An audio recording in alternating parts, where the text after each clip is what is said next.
people doing? They're spending, we spent 9 trillion with a T, not even with a B. Normally I say not million, billion, but now I say not billion, trillion. We spent $9 trillion bombing the hell out of the Middle East. And what the hell did we get other than lots of dead people, all, including our people? We got nothing. So I was very critical of him. And then I announced I was running, and I was shocked that he was one of the first people. He endorsed me immediately. I said, that's amazing. But he had something that was very interesting. He had Scooter Libby. I mean, these are little stories that are interesting. Scooter Libby was a man that could have done great destruction to Bush, and they left him behind. He was given to the prosecutors. They prosecuted him rather violently, and he was almost like a sacrificial lamb.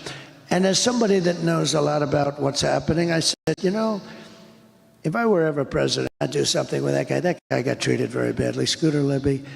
And when I became president, I actually called Dick Cheney. I said, let me ask you about Scooter Libby. He was best friends. He was begging Bush to give Scooter Libby a pardon, but Bush didn't have the courage to do it. You know, it takes courage to give a pardon. It does take a certain courage because the press comes after, you know, et cetera, et cetera. And he didn't have the courage to give him. He should have given him a pardon, but he didn't have the guts to do it. But Scooter, and what happened is Dick Cheney, for years, for a long time, hated Bush. And don't let anyone tell you, he hated. He said, you don't leave your wounded behind. And I understand that. And Scooter Libby really saved Bush, because he could have said things that would have been very dangerous for Bush in terms of getting impeached, in terms of going to jail, in terms of bad things happening. But Scooter Libby didn't do that. And in all fairness to Cheney, I give him credit for this. He was very loyal to him, but he couldn't get Bush to do what he should have done. I came into government, and I did what they should have done. They didn't have the guts to do it. I did it. And Scooter Libby was pardoned. I gave him a pardon. And I never met Scooter Libby, by the way. Never talked to him before that.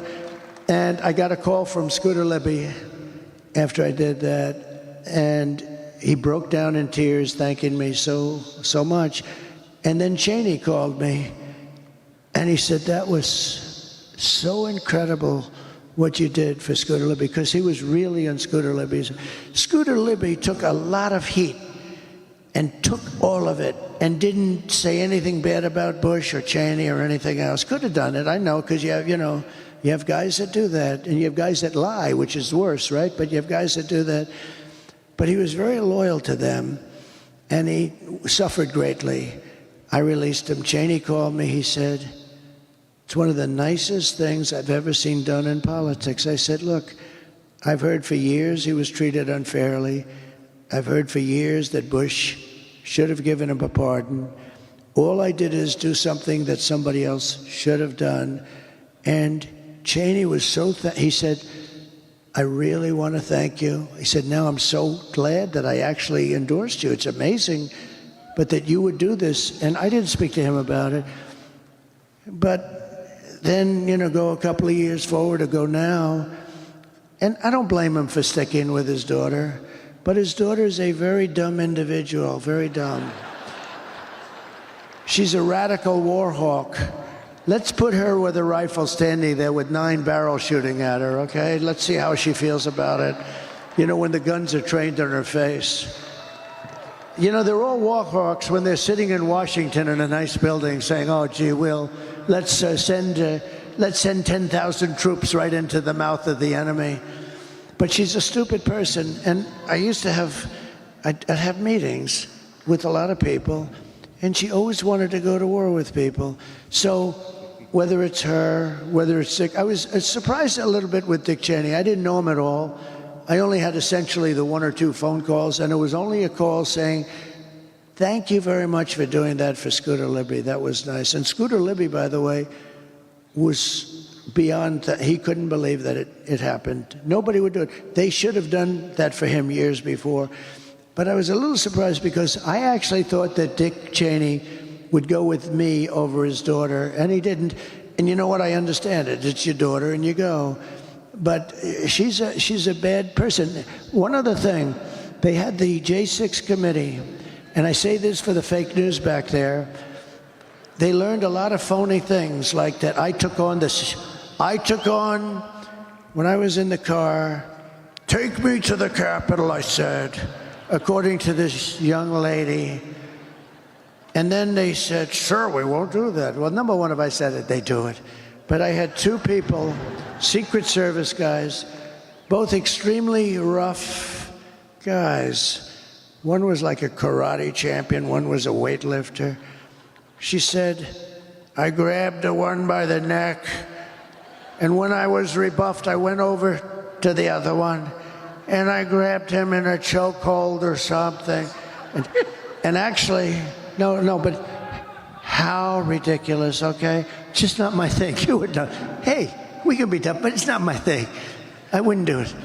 I said, actually, can we go down to the Capitol? They said, sir, it's better if we don't. This was before anyone knew there was a problem, because there's a lot of people and it's going to be tough.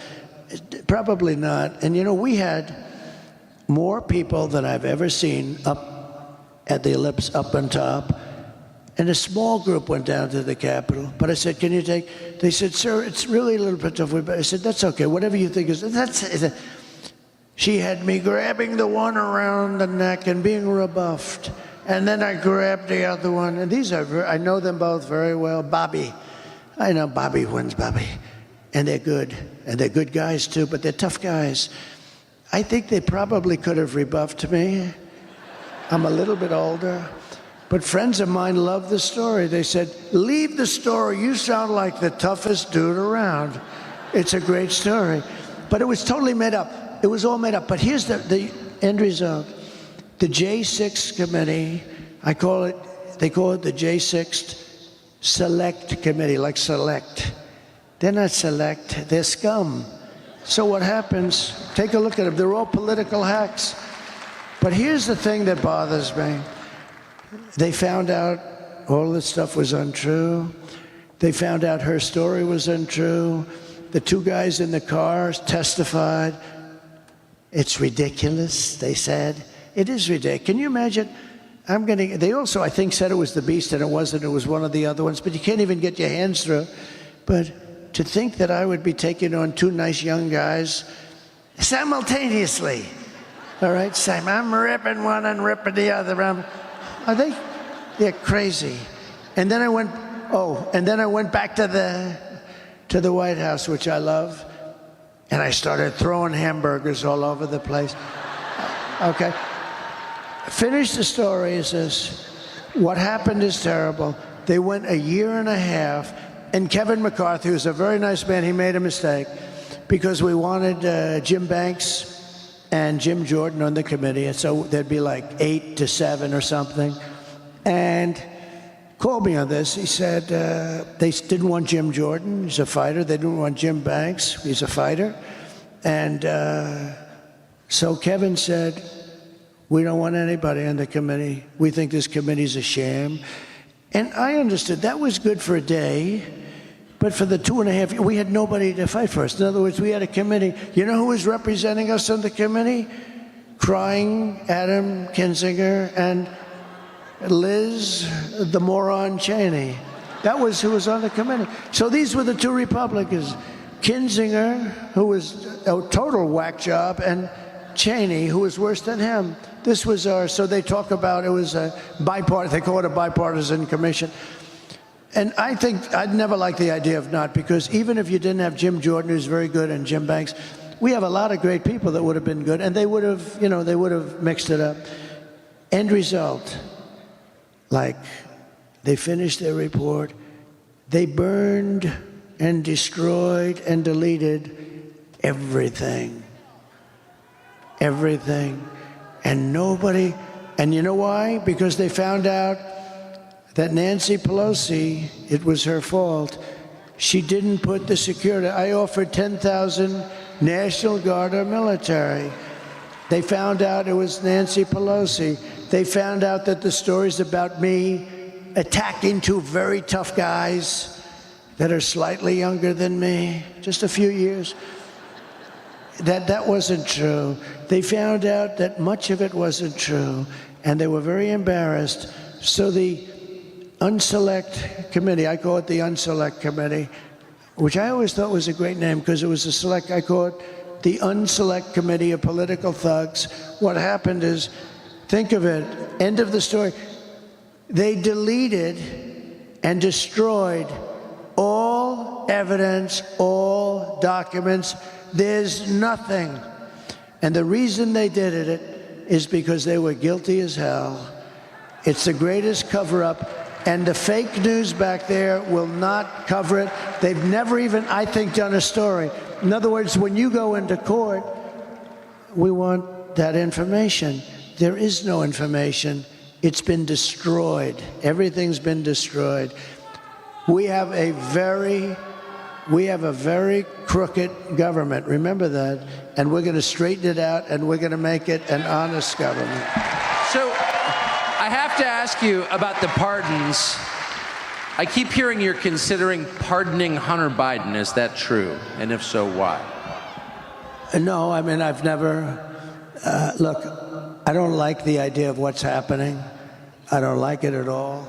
They've weaponized government, but they've weaponized it against me like nobody's ever been weaponized. The big case was the documents case. We won the case in Florida. We're winning other cases, too. But I've had to devote money and time to this. Instead of running against these stupid people, I had to devote a lot of money and a lot of time, which is what they want. I had Fani, F-A-N-I. To me, it's Fanny, but she said Fani. I think she changed it once she became the DA. She wanted to put a little French accent on Fani. And her lover boy, Wade, who was hired for like $1 million because of his expertise in whatever the hell law, RICO. But he never did a RICO case. And then they would take sailing trips like 6 times during the year, 6 times. Who the hell goes away or to sail for 6 times? Nobody. And he got paid a lot of money. He took that money, they took trips. You know, there's a whole thing, but that's just one. They totally controlled it. They control the Manhattan DA's office. They had their man in the Manhattan DA's office. He was there. They put a man in the Manhattan. They put a man into the Letitia James office. They had a guy running the whole thing. It's all run out of Washington. They went after, in the Attorney General's office, they had people. But think of it. They went after their political opponent. That's never happened to any great extent. Maybe a little bit someplace. I don't know. Nobody knows of it. But it's never happened to any great extent in this country. It happens in banana republics a lot, and it happens in third world countries, but it's never happened. They went after their political opponent. So it's hard to believe that I'm winning, it seems, by a lot.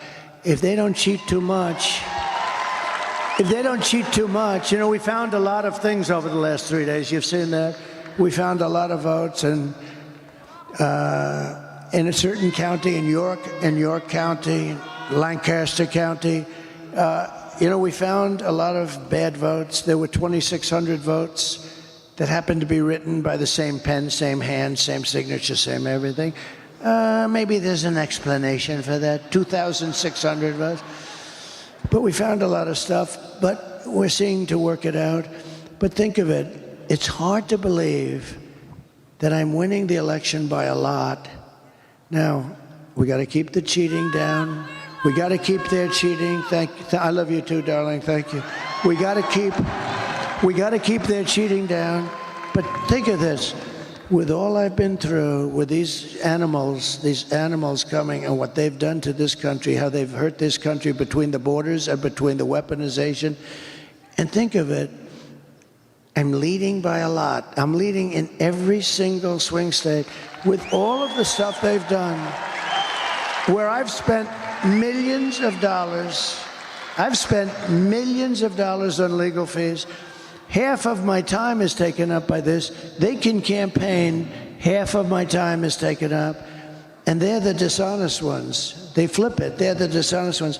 But it's hard to believe. I said to somebody last night, can you believe the numbers came out last night? I'm really leading by quite a bit. Now, a lot of things can happen. Who knows? It flips, maybe. I don't know. But I'm leading by a lot. I said, can you believe I'm leading by a lot, and what they've done to me, that I'm leading at all, that I'm even living, is almost hard to believe. These are bad people. So you've expanded and changed the Republican Party, and one of the amazing things that I have learned is that Republican voters really care about issues I didn't realize they cared about, like clean air, clean soil, clean food. You've won, somehow, the full-throated endorsement of Bobby Kennedy, lifelong Democrat, who's now like a full-time surrogate for you. He's a very, very good man, too, by the way. So what's that going to look like after you get elected? Well, you know, I feel interesting about this kind of stuff. I like to, number one, get elected. I hate to talk this stuff. A lot of people, they set up, I know that even when I ran, Hillary had an office set up where they were interviewing all the, I don't want to do that. I want to get elected first, and then we'll cram a little bit. But, you know, I don't like doing it. No, I remember she set up this big office. They're interviewing people for jobs. And actually, you're supposed to do it. But I want to win. I want to win in 5 days from now. It's almost 4 days from now, right? In 5 days from now, when we have a victory, we're going to have the best people. Here's the one difference, one big difference between now and 2016.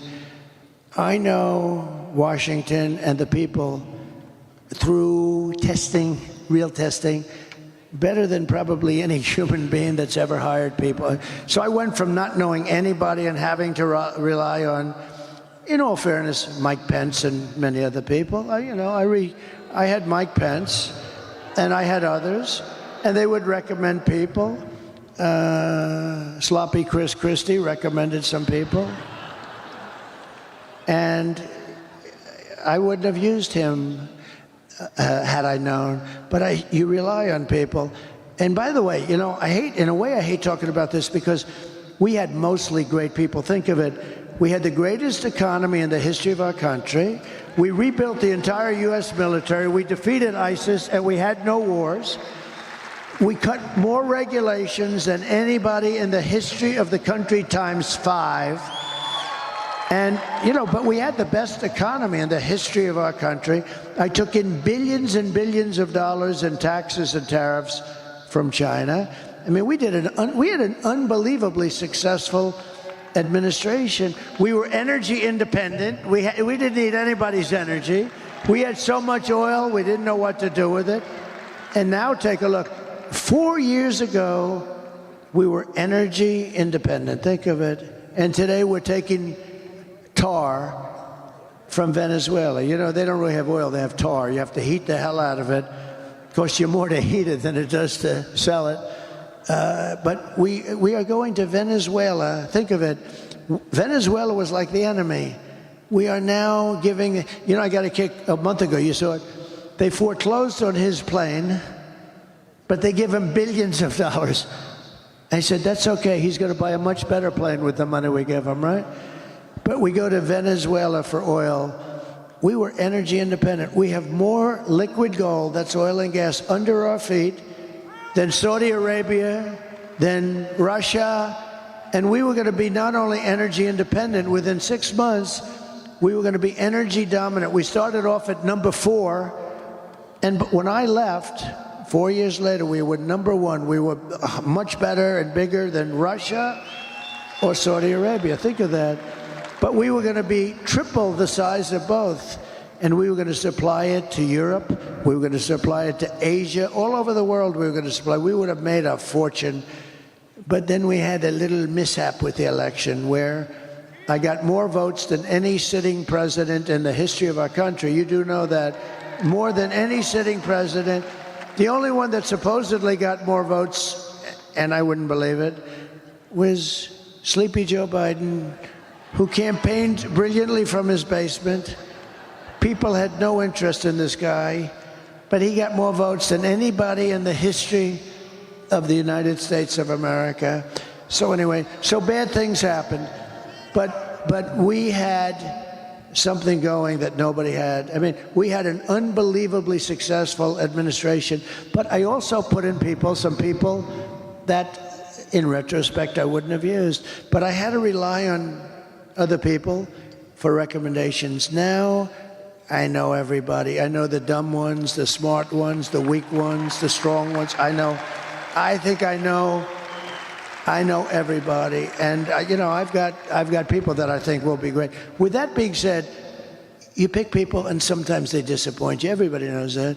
And then you pick people, and sometimes they turn out to be better than you thought.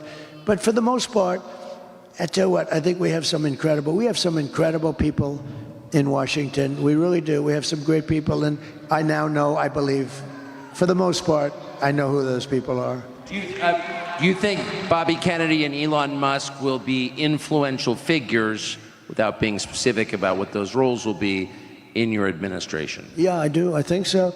Look, Bobby, let's talk two of them. Elon's so good. You know where he is right now? He's in Pennsylvania campaigning for me. Elon. That rocket ship, right? No, it's so great. He docked that big monster, 22 stories. I thought the sucker was going to be dead.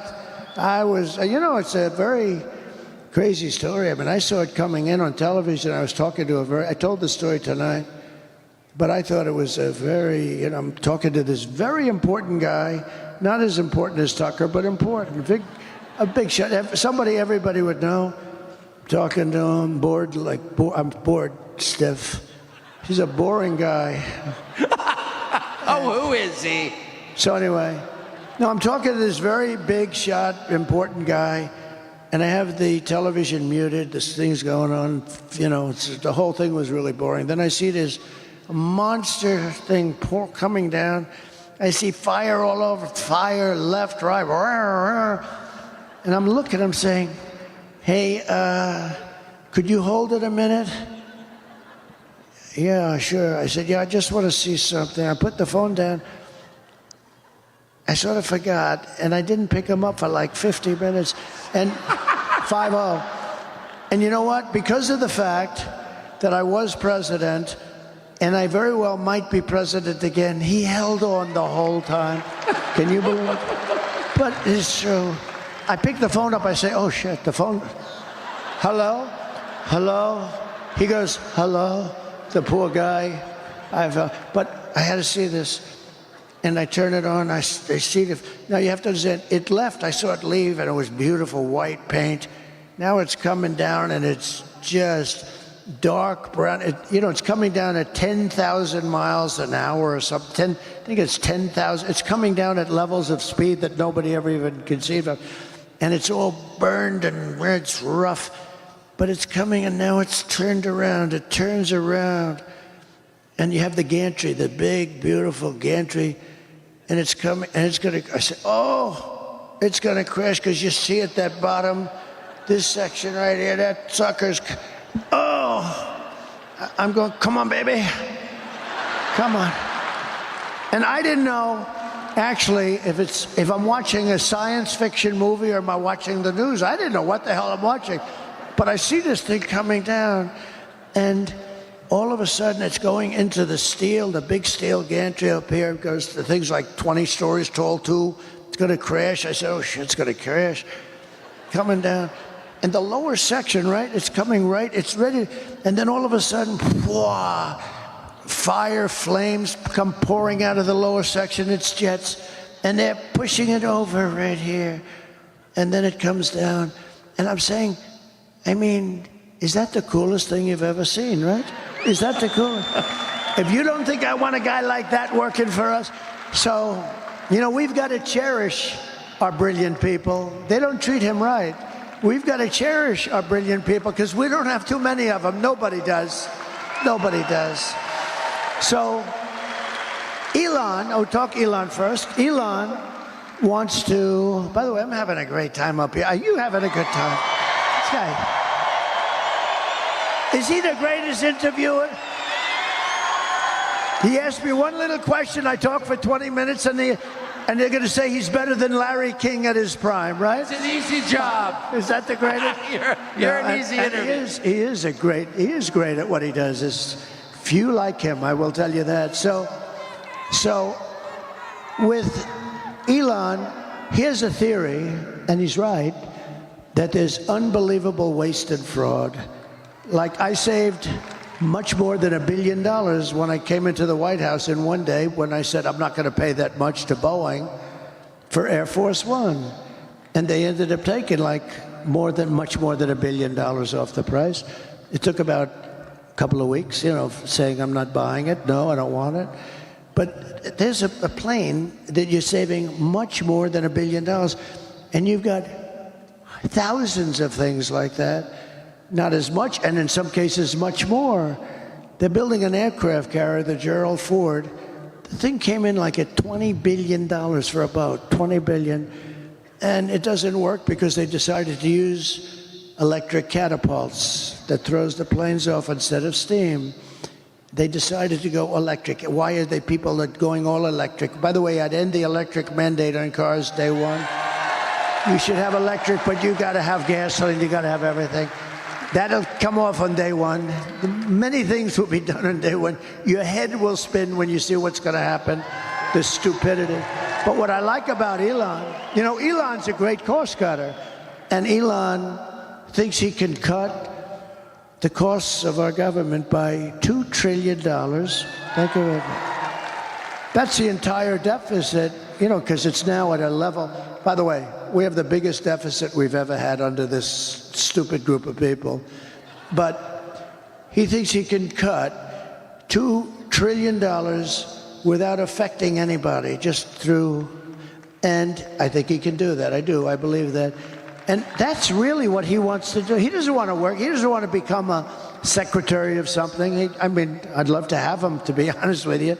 But he doesn't want to. He's doing a couple of other things, like rocket ships. He sends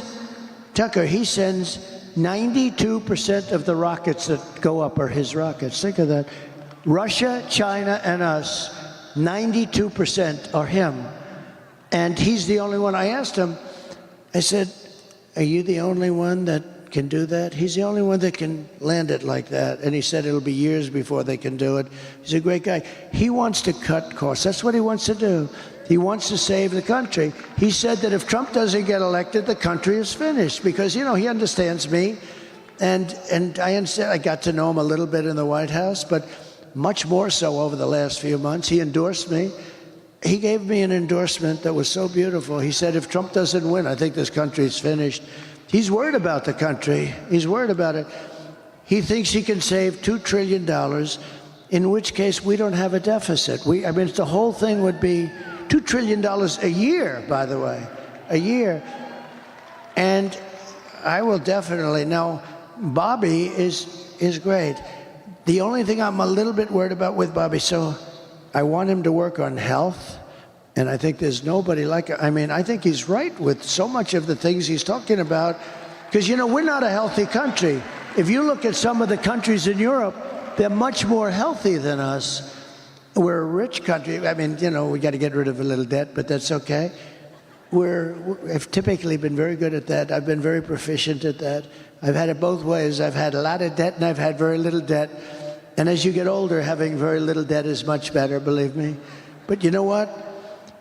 He really wants to, with the pesticides and all the different things.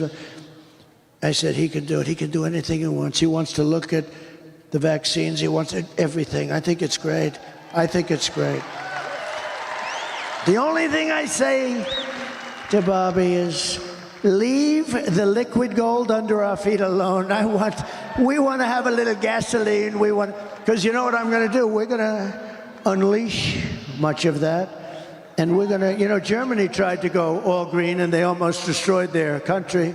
And that was the end of Angela, by the way. That was it for Angela. They went all green. They had windmills all over the place. And the wind stopped blowing for a couple of weeks. And that was almost the end of Germany, actually. But the only thing, and I say it jokingly, but I say, Bobby, I love you looking at health. I want you to take care of the women of this country, the men of this country. and the children of this country. You don't have to worry about anybody else. But the one thing you got to do for me, Bobby, is leave what's under my feet, the oil and gas. You leave that to me, Bobby, because we're gonna make so much damn money, and it's clean. It's gonna make it clean. We're gonna make, look, China doesn't have that. That's why China's going electric. If we go electric, we're playing right into their hands. We have oil and gas. They don't. They have things for making the batteries and other things. They're going to make the electric cars. We're not going to be making the electric cars. The problem with the electric cars, and I think they're great in a smaller application, they don't go far, they cost too much, and they're going to be made in China. 3 minor problems, okay? But if you listen to this government, they want to make army tanks electric because they want to invade countries with their army tanks in a very friendly way from the pollution standpoint. The whole thing. You know what you have to do? The batteries are so big, they have a design where the army tank is going in and they have like a wagon, like a child's wagon with these massive batteries. Wait, we're going to have these green wars? These people are crazy. No, they want trucks to be all electric. The problem is they don't go far. That's a problem. You know what else is a problem? So the trucking industry comes to see me because they think I'm going to win.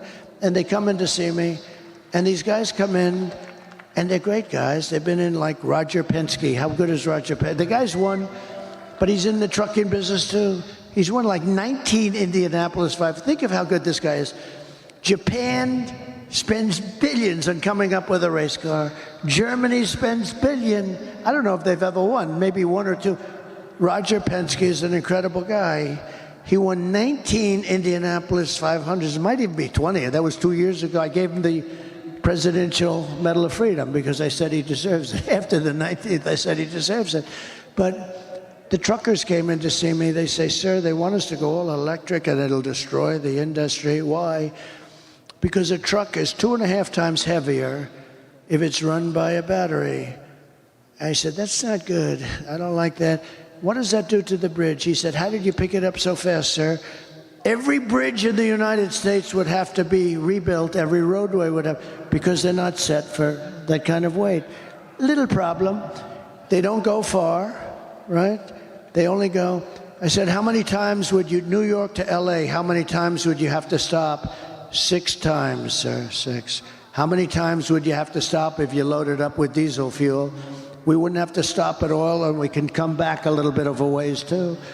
I said, that's a problem. They have a lot of problems, right? Another problem is the battery is much bigger than the tanks of diesel, so it would take a lot of their payload out.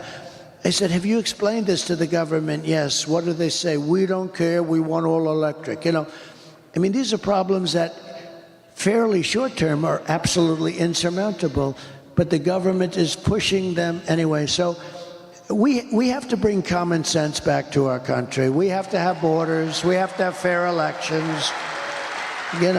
We shouldn't be worried about how they're stealing in Pennsylvania and we should have fair elections. We should have one-day elections, all paper ballots, voter ID, and we're finished. So I know you've been up, your schedule is, and this is not a talking point, your schedule is beyond belief, and I know you've been working since 6 a.m. this morning. I don't even know what time it is or what time zone we're in. So this is my last question to you. But after almost 10 years of doing this, going around the country speaking to huge audiences, almost a decade, you're 4 days from, that's it. How do you, are you sad about that? How do you feel? So, we have these rallies, and it's nice to have a president that doesn't need a teleprompter. Isn't it really nice?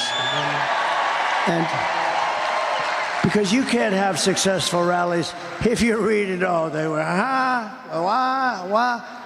everybody would pick up. And we have we have the greatest rallies. Even look at this crowd, although I would assume they're here for Tucker, mostly Tucker. Look at this crowd of people you have here. This is not a normal... This isn't normal. People, too. No, this isn't a normal situation. I mean, what the hell time is it? And you go back, this is a monster building. I don't know how many people you have here, but you also have a lot of people outside. When we were driving up, there are thousands of people outside. So I was making a route a couple of days ago, and I said something that I've never said. I said, you know, I've been doing this for 9 years, and you've been with me. This is the greatest political movement in history, by far. By far. It's MAGA. It's called Make America Great Again. I'm going to be nice to him. When our president, when our slightly off, I mean, look at the way he performed in the debate. They should have never taken it away from him. Look at the way he performed. He was brilliant. Okay. So, but they knew that a long time ago, okay? And she knew that too. And our country's in danger. We're dealing with Kim Jong-un. We're dealing with we're dealing, by the way, with unbelievably smart, talented, vicious people that are at the top of their game. And we're dealing with people that, number one, aren't smart. They never were. They never were. She wasn't. She was a bad student. She couldn't pass her damn law exam, okay? She wasn't smart, and he was definitely not smart. And we're dealing with other people that are at the absolute top of the poll, and we can't do that. That's a great danger, and people should have let us know. But I was talking, and I said, we've been doing this together for 9 years. You know, we love these people. The people are so great. They were sitting, it was like a sea of red, the red hat. And I said, we've been doing this together for 9 years because, you know, a year before I started, in terms of before we won, almost a year anyway. And I said, you know what? It's sad in a way because there's never been rallies like this. When that sleazebag said during the debate, she said, oh, your rallies aren't well attended and people leave. They don't leave, and they're really well attended. We can't get places big enough. And then I said, no, you know, the rallies are the biggest in history. We never have it, just like this is a part of a rally. We never had an empty seat, and nobody leaves early. And you know what? If I saw people leaving, you know what I'd do? Ladies and gentlemen, we're going to make America great again. Goodbye, everybody. And everybody would be happy. Nobody would leave. But we don't have to do that. Nobody leaves. It's a love fest. It's never happened before. This has never happened before. He's a big fan of Ronald Reagan, so am I. But if Ronald Reagan, let's say, went to New Mexico like I did today, we probably had 25,000 people standing in an airport early in the morning today. But we have massive crowds. Look, we had 107,000 people in New Jersey. We had 101,000 people in Butler just a few weeks ago, right? We had 114,000 people in California a month ago, right? 114,000. The owner said, the person that has the land, a nice guy, he said, you get bigger crowds than these guys that play guitars. And I don't have a guitar. So this has been a love fest. But I said, and I meant it too, I said, you know, we've done this for 9 years, and it's sad. I never thought of it, actually. It'll never happen. It'll never happen again. It's never going to happen again. In 4 years, somebody's going to be running. Could be JD. It could be this one. By the way, he's doing a good job. The best. He's doing a good job, but it could be JD, and he'll have competition no matter what. But when you have a rally, they're going to have 250 or 300 people. If Ronald Reagan came back from the dead, at the height of Ronald Reagan, if he went to California to have a rally, he'd have 250, 300 people in a ballroom someplace. We have 50, 60, 70, 80, 100,000 people. And in all fairness, we're late. I don't know. I have no idea. I've been doing this all day. I have no idea what time it is. But I know it's not exactly prime time for doing this stuff. And you look up into the rafters of this massive building, and there's no empty seat. There's no anything. It's by the way, and for whatever reason, I can't explain the reason, but it'll never happen again. And there'll be somebody running, and he'll be the hot one next year, and he'll come here, and he'll go there, and he'll have 200-300 people. That's what it's going to be. My consultants was telling me that. Said, we've consulted for 25 years. If we'd have 300 people, we were thrilled. If we'd have 200 people, we were thrilled. And you have like 30, 40, 50, 60. In South Carolina, we had 88,000 people. In Alabama, we had 68,000 people. It's an amazing phenomenon. And I'm not giving myself, it's just, I'm giving you the credit. You're tired of being the stupid country. We've become a stupid country. We're run by stupid people. And you're tired of it. So I said to myself the other day, Tucker, it's sad. And I was telling the people, because it'll never happen again. This is never going to happen again. I don't care. I just don't believe it. It's never happened in any country. When Biden got up with the red background, the pink background, and he looked like the devil, he looked so stupid, right? And he said, we will stop MAGA. MAGA, we're going to... I said, listen, you stupid bastard. MAGA means, because I think if you asked him what does it mean, he doesn't know. MAGA means make America great again. That's what MAGA means. So for the first time, I never said it to anybody. I never really thought about it that much. But all of a sudden, it was down to like maybe 10 or 8 or 9 days, a few days ago, right? I said, you know, in 10 days, this will never happen again because I'm not running again. And you're going to lose interest. We're going to meet, but we're going to meet on a different basis. We're going to meet on the basis of fixing our country. And we'll meet, but it'll be different than having rallies and having, you know, things where you have elections and all. It's never going to be what we've done together. We got to win, first of all, but we are leading. Just keep the cheating down. The only thing can stop us is the cheating. It's the only thing that can stop us. If we win, it's the biggest event in political history. It's the biggest event in political history.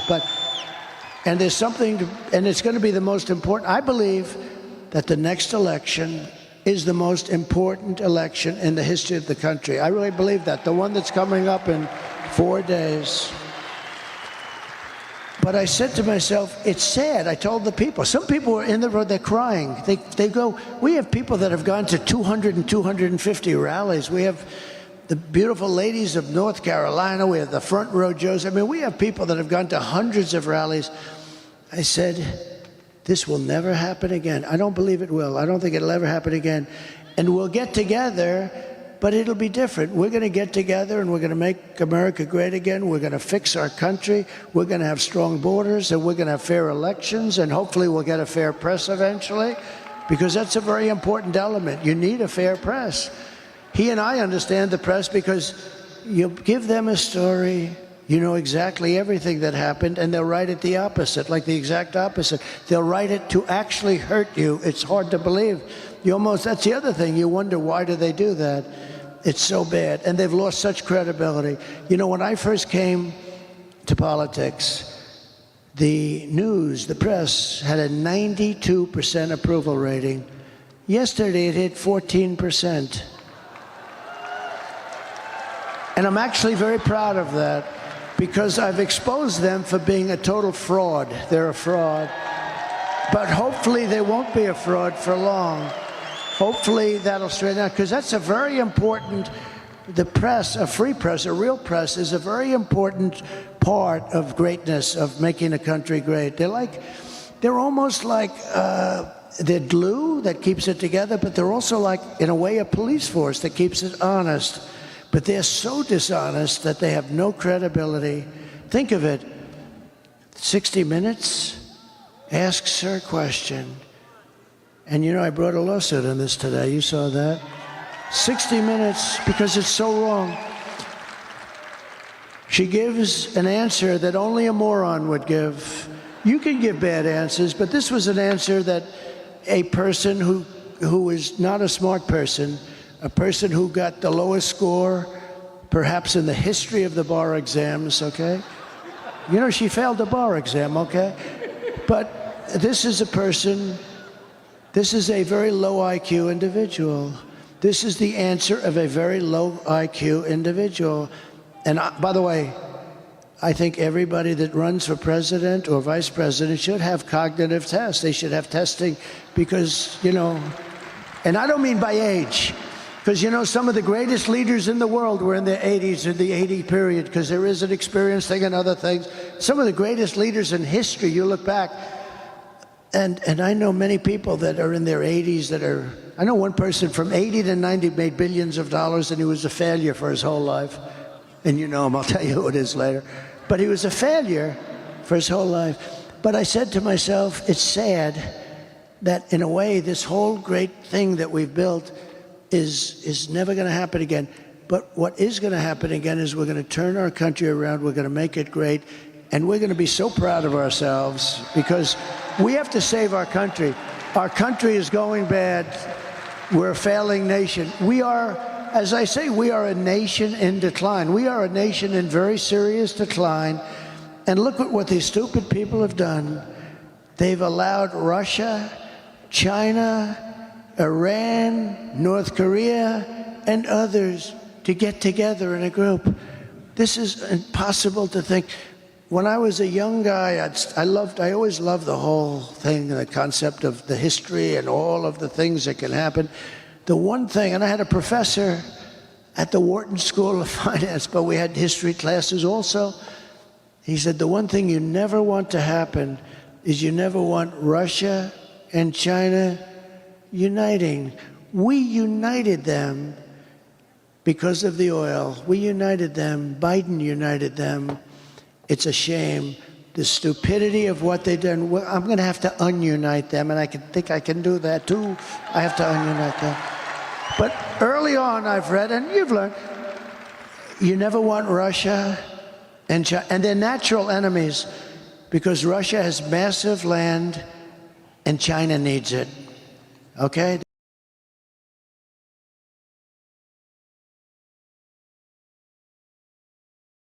The land for the population. Russia has, if you ever look at the size of the Russian landmass, it's like 4 times or 5 times. Doesn't it have like 12 time zones or something? It's massive. They're a natural enemy, and we've allowed them to get together. It's such a dangerous thing. Another thing that we're doing is we're losing the dollar as the standard because of these people that are so, if we lose the dollar as the standard, that's like losing a war, and it'll never happen with me. There's no way that will happen with me. We got to put it back together. We cannot, that is like losing a war. So we're going to get together, and hopefully we'll get together a lot, but we're going to get together, and I think it's going to be very happy times. We're going to put our country back together, and we're going to make it the greatest country in the world again.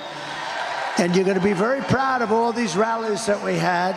And I just want to thank you for being here so late in the evening. I've been doing this all day, and this guy is fantastic.